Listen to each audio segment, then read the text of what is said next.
मैं doctor A K. Dubey आज corona virus के सेकेंड वेव के विषय में आप लोगों को जानकारी देने जा रहा हूं, क्योंकि मेरे बहुत से मरीजों का कॉल आ रहा है कि सर कोरोना वायरस के विषय में कुछ हम लोगों को गाइडलाइन दीजिए, कुछ कोरोना वायरस के विषय में बताइए।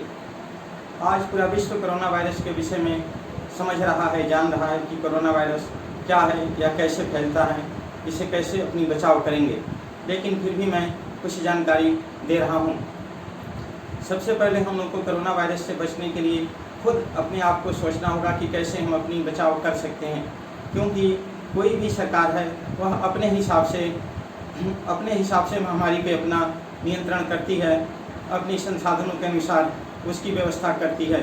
जैसे अगर भाजपा की सरकार सक्षम होती तो यूपी में और मध्य प्रदेश में कोरोना का संक्रमण नहीं फैलता। अगर कांग्रेस की सरकार सक्षम होती तो छत्तीसगढ़ में कोरोना का संक्रमण नहीं फैलता। अगर शिवसेना की सरकार सक्षम होती तो महाराष्ट्र में कोरोना का संक्रमण नहीं फैलता, और अगर केजरीवाल की सरकार सक्षम होती तो दिल्ली में संक्रमण नहीं फैलता।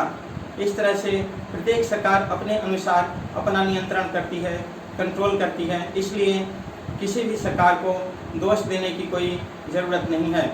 हम लोगों को अपने अनुसार आयुष मंत्रालय और भारत सरकार के गाइडलाइन के अनुसार कोरोना पे नियंत्रण करना है, कोरोना संक्रमण से अपनी बचाव करनी है।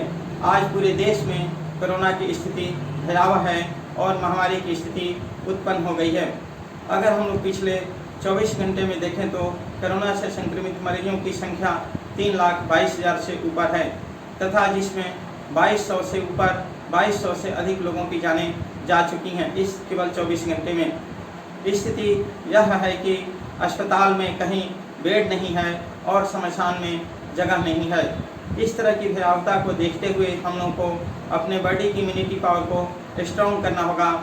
अपने डाइट में हम लोगों को इम्यूनिटी पावर वाली चीज़ें लेनी होंगी, जैसे आंवले का सेवन करना होगा, नींबू का सेवन कर सकते हैं, आंवले का सेवन कर सकते हैं, अदरक का प्रयोग करें और आयुष मंत्रालय के द्वारा बताए हुए काढ़े का प्रयोग करें। जैसे गर्म पानी करें, उसमें अदरक, तुलसी पत्ता, काली मिर्च, लवंग और दालचीनी के चूर्ण को मिलाकर इसे उबालें, और जब पानी आधा रह जाए तो इसको छान लें और इसका सेवन करें।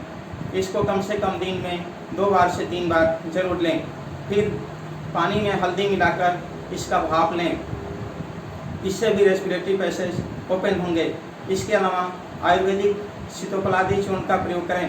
आधी चम्मच सीतोपलादी चूर्ण आधी चम्मच शहद के साथ दिन में 2 बार लें।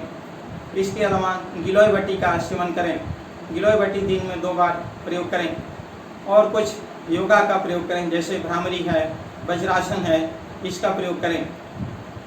इसके अलावा हम लोग मास्क का प्रयोग हमेशा करें, क्योंकि हवा में भी कोरोना संक्रमण हो रहा है। इसलिए कोरोना के बढ़ते हुए संक्रमण को हम लोगों को रोकना होगा। कोरोना संक्रमण को किसी भी स्थिति में फैलने नहीं देना है। कोरोना के चेन को रोकना होगा, जिससे हम लोग संक्रमित होने से बच सकते हैं। और अगर मान लीजिए किसी को कोरोना का संक्रमण हो गया तो इससे एकाएक घबराना नहीं चाहिए, इसका ट्रीटमेंट करना चाहिए, इसका इलाज करना चाहिए, क्योंकि अभी तक हम लोग के पास कोरोना की कोई ऐसी मेडिसिन नहीं है जिससे कि कोरोना वायरस से हम लोग बच सकें। जो भी ट्रीटमेंट चल रहा है वह सिम्टम्स के आधार पर, लक्षण के आधार पर चल रहा है। तो इसलिए हम लोग को अपने गले में खराश नहीं होने देनी चाहिए। अगर बुखार हो तो तुरंत इसकी जांच करानी चाहिए, इसका ट्रीटमेंट लेना चाहिए, ताकि कोरोना के वायरस के संक्रमण से हम लोग अपनी बचाव कर सकें। जैसे कि बेवजह घर से निकलना जरूरी है क्या? मौत से आंखें मिलाना जरूरी है क्या? सबको मालूम है बाहर की हवा है कातिल, कातिल से उलझने की ज़रूरत है क्या? धन्यवाद।